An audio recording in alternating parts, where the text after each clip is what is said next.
What's up, people? It's your boy, KJ Slow Jammin' James, and you're tuning in to another Kicking It with KJ production coming live from KJ Studios. So sit back, relax, open your mind, and whether you like it, love it, or hate it, when you kick it with KJ, you get 100% authenticity. So let's go. What's going on, everybody? What's going on?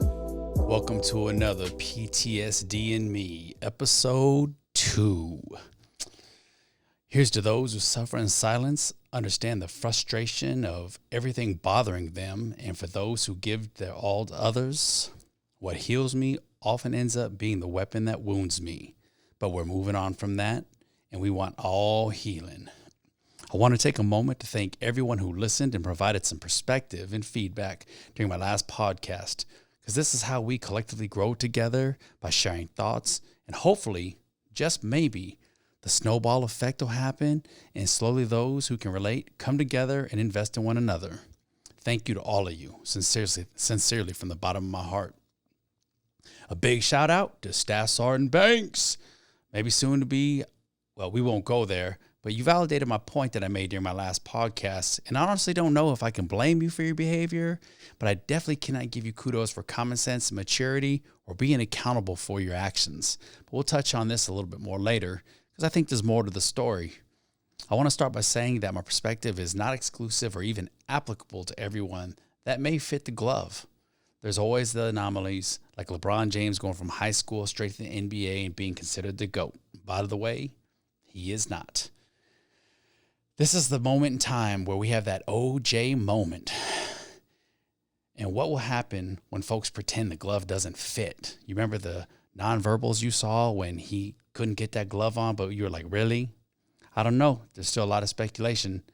But I could also lack class and simply put names out there in real examples of what I'm talking about. I'm not talking about real examples and putting names out there, like I said, Sergeant Banks, or if I mentioned the Chief Master Sergeant in the Air Force, because that stuff is public. I'm talking about the behind the scenes, behind the curtains, in the deep, dark places that most of us don't get to know, that some of us are privy to know. I'm not going to blow stuff out the water like that because, hey, I got class.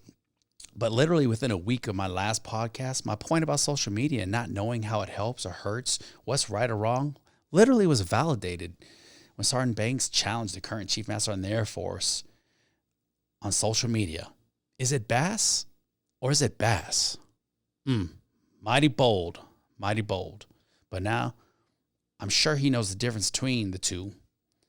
And just looking at the stripes is all he needed to know. Even Chiefs recognize that one, buddy. I do want to say in his defense, though, senior leaders for the last few years, and maybe more, have allowed inmates to run the institution and how we use social media and how selectively 1-1 is enforced. Even I survived Facebook Live fiasco where it was so tragic. A 2-star general said, and I quote, well, you know what? Let's save that for another day. That's another day. But right now we need to focus on how did our culture shift to where any old airman felt so comfortable going onto social media and tagging the Chief Master Sergeant in the Air Force. I'm pretty sure that level of comfort did not start from that tier. But I mean, damn, if Airman or Sergeant X is so comfortable doing that, they might as well be comfortable just coming to my office whenever he or she desires, and they can let me know when I can use my computer. Oh, that's right. I'm retired. Team DD214, True Blue ID crew. So, yeah, I'm sorry. But I blame those senior leaders who use the excuse of connecting and mentoring, playing those games, freaking Madden, online Madden, Xbox, PlayStation, because I got to connect with the lower level airmen. Well, damn. I think that's the responsibility of a lot more between you and them, but that just may be one of the many causes why airmen feel so comfortable just tagging a Chief Master Sergeant in the Air Force. Again, you don't have to believe me. You can chalk what I'm saying up as gone crazy, bitterness. It's the fact, and just go and see for yourself. But I will say this, though. Huge kudos to Chief Bass for drawing a line in the sand. You can also add into your chapter of the Airman's Handbook, the part where they talk about where every Chief Master in the Air Force left a legacy. You will definitely be known as the one to use emojis when directly communicating to a staff sergeant. I question that type of communication as well. But hey, whatever. We could always just, directly contacted their leadership or their MAGCOM command chief or, any other way. But, we went direct to the staff sergeant, called him out and punked him and said, give me a call, because that's what we do. At least that's the stuff I got criticized for. I think they created even a bully excerpt that EO now gets to enforce for every little person who wants to whine and cry about being held to a standard or accountable or enforced. Anyways, that's not what we're here to talk about that. You know what I mean? Because at the end of the day, right, I look forward to what Chief Bass brings to the fight, and I hope she brings better clarity, because that's kind of the stuff that we need. Because I don't think folks actually really, they don't know what the boundaries are, especially in social media. I mean, we could talk about some other stuff, but I'm talking about social media right now and how it makes you lose sight. But don't worry, regardless of his current or future rank, I guarantee you he was standing at line of mental health with his chief banging his head on the table. Chief, been there and done that, and I hope you both get the support you need, not the social media thrashing that you're taking right now, not you, Chief, but your troop, by the so-called wingmen, by the so-called support structure. Yeah, that's the culture we exist in. Nobody wants to acknowledge that. So with that, what is authentic anymore? I find myself more clarity due to some perspectives that was shared in the comments. I have some more clarity now. And whether I like it or not, I find myself in this world of speculation still, but that's part of the growth. And the speculation is a little more positive in nature.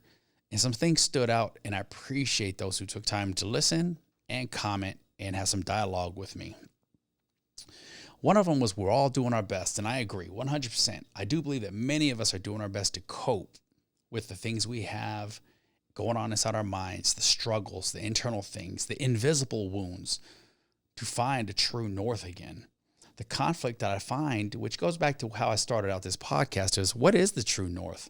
I mean, the path can't literally be 20% this is what it is, and then 80% whatever the hell everybody wants to think. Shouldn't it be flip-flopped? Like 80% of us should be on the same damn page, and then, there's a little room for 20% deviations left or right, we can kind of do our hair a little bit differently, and, now we can grow it a lot more, right? Which is, I don't know, I don't got an issue with that. But hey, to each his own. But I do like the idea that we need to start doing things that unite us, not divide us. And most of us need to agree that pineapple does not belong on pizza. My mind does not allow me to operate in such ambiguous ways. While I am pretty talented and I have the ability to manage a lot of thoughts and do things, I am a get things done type of dude. And I just don't do well with the old grossly exaggerated enthusiasm, because that's just so inauthentic. We live in a world that has realities, and those realities are not always positive. I'm not the guy. If you're looking for the guy who's going to highlight a book and spew that crap like it's his own, I have a different world that I came up in, and it is what it is. But I'm still trying to wrap my head around that. What I think helps is the continuous dialogue from these leaders, especially this one. And I appreciate this one taking time to comment and share her differing opinions. It was pretty bold, because this person came from a place where they used to fall under me. But this leader has always inspired me, because they always come from a place of zen and peace. They're a yoga master, and there's something to that I very much appreciate and envy. I'll work on it.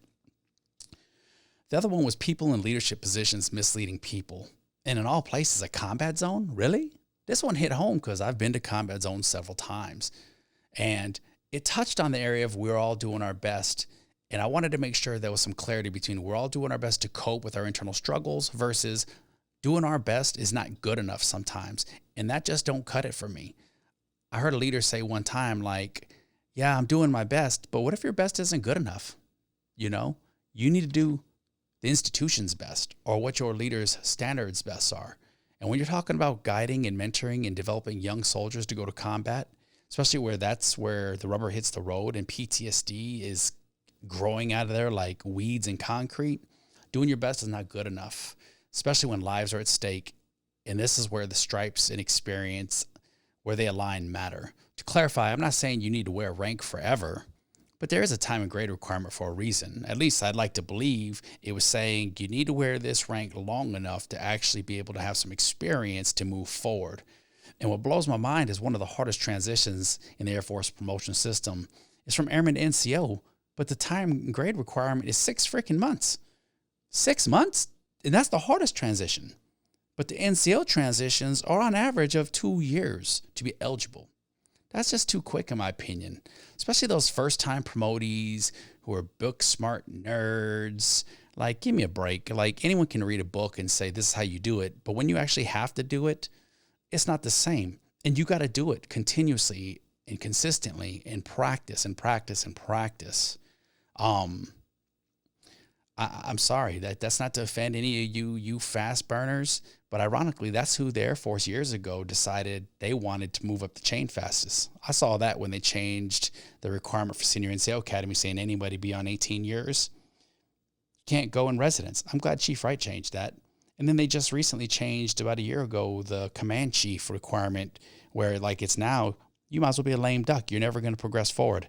I don't know who comes up with these things, but I'm sure it's some brilliant think tank of people who ran out from the tactical level at lightning speed. But again, I am not applying absolutes, but I do believe it is critical to have experience when promoting, especially into positions. And it happens to be a Chief Master on the Air Force priority. I like to see where she's going with that, and I really, really look forward to seeing how she shapes the force. I think this is going to be a good thing.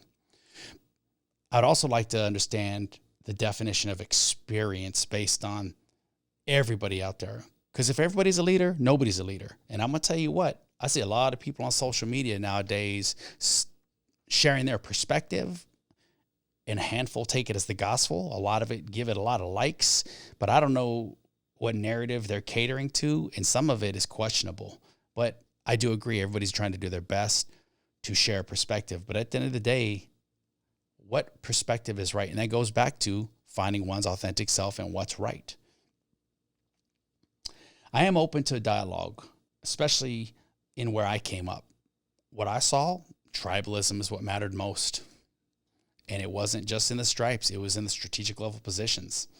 Any one of my peers who wants to have that dialogue with me, you let me know when we can. And we'll talk about the disparities and the inconsistencies and the perceptions and perspectives of those who benefited from it while the others were stonewalled. Anyways, I don't blame you. It's a flawed system. It's not perfect. And you know, the old caveat, the old ace in the hole, the old flexibility is the key to air power. That's only a scapegoat comment, in my opinion. I blame the system that is supposed to be aligned with core values, the integrity and excellence part, that shouldn't allow these things to happen. Another one was real recognizes real. No doubt we have aligned perspectives, and I can see how many people truly have your back as mine. Data doesn't lie.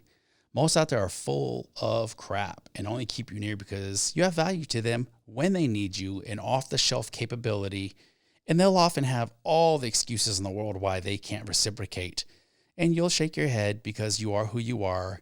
You're that selfless leader who will just be like, yeah, okay, I got you, because we do what we do. They take advantage of you. They know they are.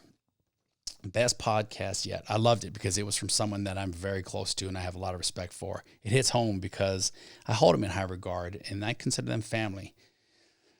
They don't always agree with me, but they tell me what I want to hear or what I need to hear, and they stand by it. But they're also open-minded to adjust if I have counter the argument with something that makes sense. Hey, sis, I hope you enjoyed this so far. I think it's important for me to share this because this is something that weighed heavy on me in my final years as a leader. You see, my motivation is to ensure those leaders coming up didn't experience what I did, didn't lose themselves. And as the broker, the chief, the person everybody was supposed to go to for wisdom, it bothered me that I felt like I lost 70 to 80% of those battles most days. That just didn't sit good with me. And your people in the trenches with you, they see it. They feel it. If you don't think they do, I get messages in my DMs still from those who go unheard or other chiefs who don't feel the same way. Those who fight daily. Ask those who fight who are not part of my tribe why they are taking a knee and leaving. I know plenty who are just done. I just feel an obligation to communicate, and maybe, just maybe, the right person will listen, the right person will take action, even if only there's a small change for the better, or if some of my perspective is not 100%, but they add that extra percent to make it solid. I'm open for that, but I'm also looking for growth too. So I love the back and forth dialogue. It's a small step in the right direction. Why? That is the real question. And the why is literally the reason why we do what we do. Let me elaborate a little bit about why I give a shit still. About myself, my family, and the airmen.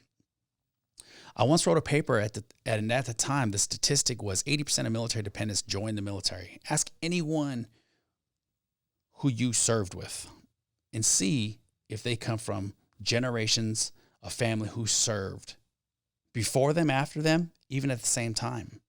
Even some who have committed suicide. It's heartbreaking. I fear my time serving and my absence from my kids has impacted them in some ways that I'm not aware of. What are the chances of my children serving in the military? I did, and my dad served 24 years. I'm 19 days retired today. During a pandemic where veteran suicides continue to plague our young warriors, deployment ops haven't slowed down. During COVID, home ops have changed. And I believe that it's also bled into our younger generations, middle school, high school. I got 6 kids that are in college all the way down to a 6-month-old. My why is when people will recognize this and do something about it. Take the same initiative as they do when they post their juvenile temper tantrums about politics 25 times a day. But, they won't share something that, would matter to them if it impacted them directly because they don't got the vision. I don't understand why it's important. Do they know that people see, maybe kids see the posts they make, the name calling they do? I'm not talking about any leader who should know better, but I'm talking about the hypocrite who acts the same way as the leader that they despise. Just something to chew on for anybody who may have felt a little tickle in their belly right there. I observed a leader that I hold in the highest regard decline a social media challenge to share love, but shares loaded hyperbole daily on politics. It's ridiculous. Like, WTF, man. If there's a poison kill in our society, it's us and not having our priorities straight. There's a river, a social river that flows into the hearts and minds of everyone, international, no borders. We are planting the seeds of hate and division into the minds of our children with our behaviors. If you don't think that some of those temper tantrums you're having are not reaching other kids, maybe not yours, and if they are yours, damn, you want to know why the future is bleak? We won't go there, but absolutely anyone who wants to have that dialogue, let's talk about it face to face.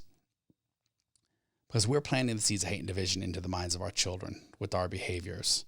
Hate is taught. Stop with the scapegoat behaviors and blaming some political leader, regardless of what side you stand for. They're all pretty much equally worthless to me. And I honestly have not seen no dramatic changes regardless who sat in that seat. Maybe that's an ignorance that I've lived in, and maybe that's where that saying ignorance is bliss. But think about it. Think about it. We got to do better. We're planting these seeds. I mean, literally a Christmas song is offensive, but a song, Wet Ass Beep, is the #1 hit. Is it why Disney Plus put negative depictions, disclaimers on Peter Pan and Aristocats for outdated cultural depictions in other films they're looking into? Like, what the hell?